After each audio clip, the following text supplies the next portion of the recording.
How's it going, everyone? So Apple this morning released iOS 18.4 Beta 1 to its developers, and we have it installed right here on the iPhone 16. And so in today's video, we're checking it out, see what the performance numbers are, as well as what new features Apple added with this firmware update. As always, timestamps to everything will be in the description down below for your pleasure. Let's start off with other devices that also received this developer beta. And this includes the iPad, macOS, tvOS, visionOS, and watchOS as well.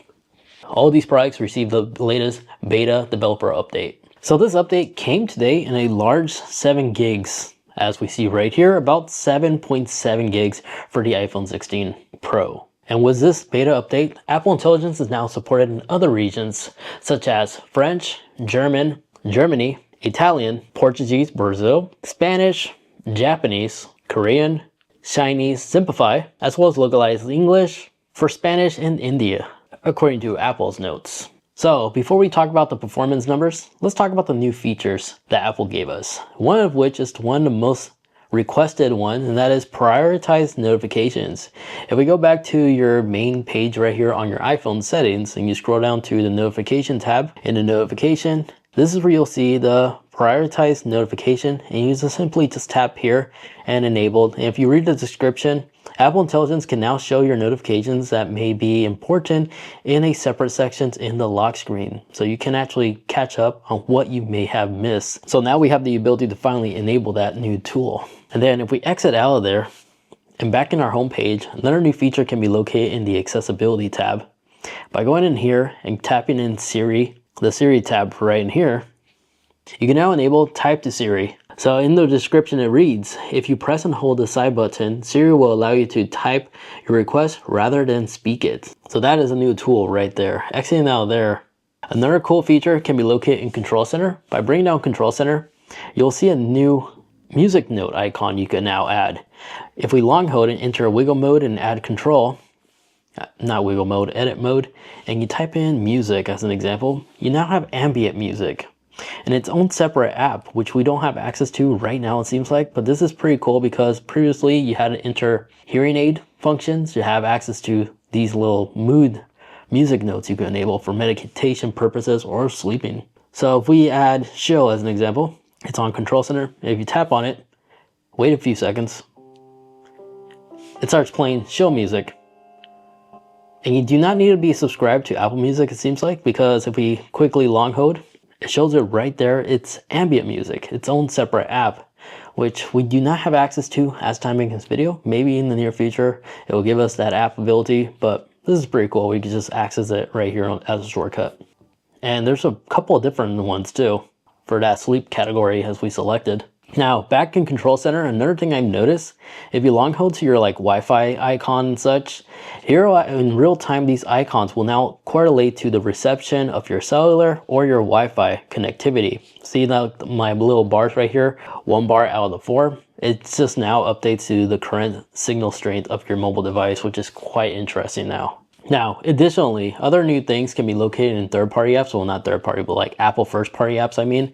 Like the News app, as an example. If you tap follow, you now have food as its own follow category, where you can follow recipes, save recipes, and just another new category that Apple added with this update for the News app. And then in Playground, if we launch the Playground app right here, you now have the freedom to go back to a previously made one and tap edit and choose a new style if you like to redo some of your past ones. Before we didn't have that ability, it seems like.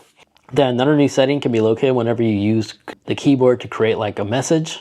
As now whenever you select your Memoji icon, we now have this new Genmoji icon right here, which it seems like it just gives you quicker access to your Genmoji, so you can start creating right away. I have a feeling Apple added that to those who are not really tech savvy or up to date. They may have had a harder time finding this Genmoji create icon, but now that it has its own dedicated icon, it seems like the Apple just made it easier for people who weren't aware of it to be able to locate it faster. Now my iPhone 15 is currently updating, so I'm gonna go ahead and skip to the performance numbers. Because on the Geekbench score, this is the one that I got this morning before I updated when I was running iOS 18.3.1 We got a total score on single score around 34 and 36.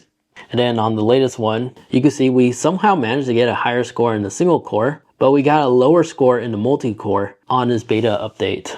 So minor performance changes right there, it seems like, with this beta update. And then if we go back into our GPU history before I updated, the first update we were around 32, and then after updating, we are still around 32. So minor changes here in terms of performance. Now, after I did this update, the temperatures were almost identical. Basically 1 Fahrenheit apart, it seemed like, but nothing out of the ordinary. It could just be the room itself just got warmer. And then if you're using the iPhone 15, this is now done updating. Apple Vision Intelligence should be compatible on the 15 Pros pretty soon, but at the time I make this video, I didn't find it at all supported yet. So at the time I make this video, it's not there yet in this beta update. But something I did notice is when you go into your settings and go into wallpaper, and if we create a new wallpaper, Apple fixed the iPhone 15 wallpaper because it's now back. It seems like right in here in the collections, it is back. So if you missed this wallpaper, you can now have it back on your iPhone if you're using a 15 model. But after using this for a couple hours now, if you would have asked me if it's worth upgrading to the developer beta of iOS 18.4, I will personally say no, not to the beta 1 at least. Because even when I'm scrolling, I have noticed it's more stuttering in its animations than previous models, so it does have that. But in terms of like extreme bugs, I just had to reset my phone before I updated my device because none of my apps were updating or launching at all. So just because of that, I have noticed this beta is more buggy than previous betas. So if you were to ask me if it's worth getting the developer beta right now, I will hold off until the next beta, which beta 2 should be released sometime next week or the next following week. And the public beta should be available next week as well. And then the official release for iOS 18.4 should be, looks like sometime during the April timeframe. The closer we get to the developer beta 3, I feel like we have a much better understanding the exact week of April. But again, at the time I make this video, it's expected the official version to be released on April. But again, if you're planning on getting this update based off everything I've seen so far, it's not really the greatest beta. For beta 1, it is a bit buggy, I noticed. But aside from that, there you guys have it. If you enjoyed this beta update video, be sure to let me know by leaving this video a like, as that strongly supports the channel and allows this video to be free from integrated brand sponsorship segment ads and such. So thank you to those that hit that like button and allowed this channel to be powered by you guys, not integrated brands, you know. Now, again, links to everything will be in the description down below, including the wallpaper you witnessed in this video. I have that link as well in the description if you'd like to also install it on your device, as well as my favorite case I use. I primarily use this one right here. So everything, link in the description. Thank you so much for watching.